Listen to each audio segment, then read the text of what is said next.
Сәлем қыздар, каналға қош келдіңіздер. Бүгін біз менің бақшам деп аталатын салат жабатын боламыз. Өте оңай, өте дәмді, свежий салат. Бұған не керек? Бұған 1 килограмм огурцы, 1 килограмм помидор, 350 грамм капуста. Қыздар, қандай нәрсе қанша керек екенін барлығын описанияға жазып кетемін, хорошо?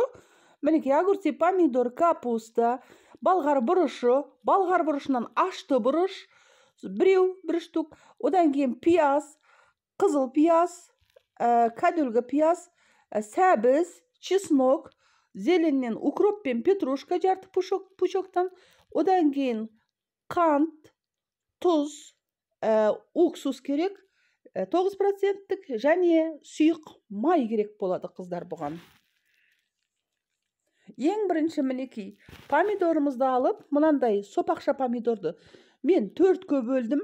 Егер тым үлкен болса, 5-ке 6-ға бөле беріңіздер. Солай 4-ке бөліп, соны саламыз. Одан кейін қиярды, әгіршікті дөңгелек етіп тураймыз. Жарты сантиметрден, жарты сантиметр етіп, оны тураймыз. Жаңағы помидордың үстіне саламыз. Өте оңай, өте дәмді салат. Одан кейін жаңағы 40 қабат капустамызды кәділгі үйдегі борщқа турағандай етіп, оны тураймыз. Қызыл пияз. Қызыл пиязды полукольца дейді ғой орыстар. 2-ге бөліп, ай тәріздес етіп, оны тураймыз.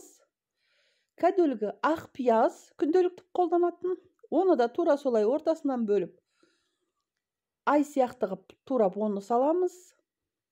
Оның үстіне балғар бұрышын тең қылып 4-ке бөлдім мен, ішіндегі семенасын алып тастаймыз. Содан кейін осылай қылып турап, бұны саламыз.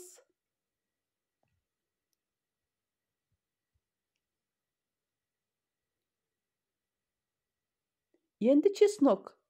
Чеснокты кәділгі жапырақ етіп турай саламыз. Міне мынандай қылып, тура осылай етіп, оны саламыз.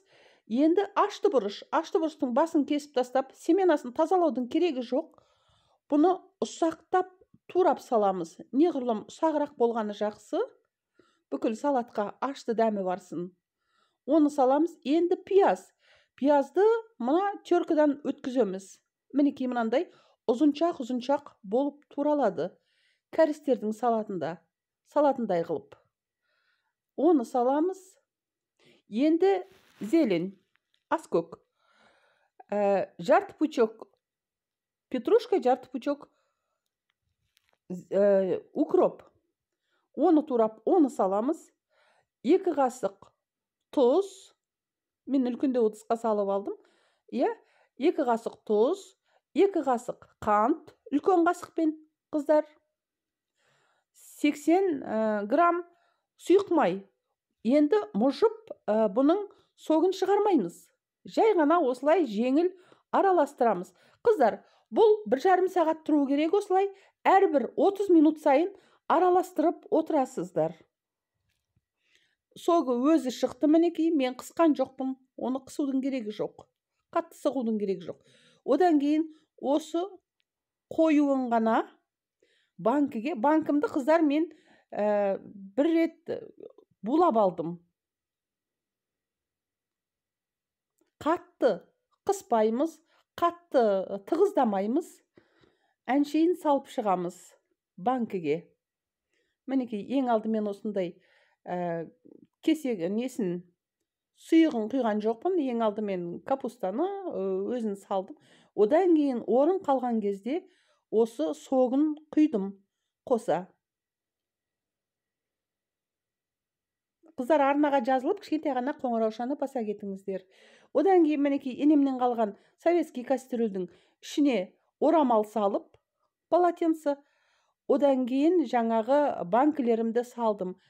Қақпағын қатты бұраған жоқпын, жай ғана қоя салдым. Оның үстіне суық құйдым. Жаңағы кастрюліме суық құйдым.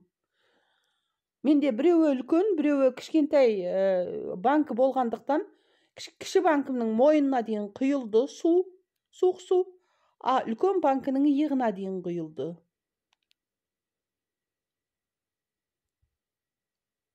Енді осыны қайнатамыз. 25 минут. Мінекей, 25 минут болды қайнағанына, қыздар. 25-30 минут қайнасын. Астын өшіріп, одан кейін кішкентай банкіге, 1 литрлік банкіге үлкен қасықпен жарты қасық уксус құйып, жаба қойдым. Ал үлкен банкіге үлкен қасықпен 1 қасық уксус құйдым, 9% уксус жаба қойдым. Міне қыздар, өте тамаша, өте дәмді. Бұл қыстың күні свежий салат жеп отырасыздар. Картошкамен, макаронмен, барлық тамақтың түрімен өте үйлесетін салаттың түрі. Арнамызға жазылып, кішкентай ғана қоңыраушаны баса кетіңіздер. Пока, қыздар, пока.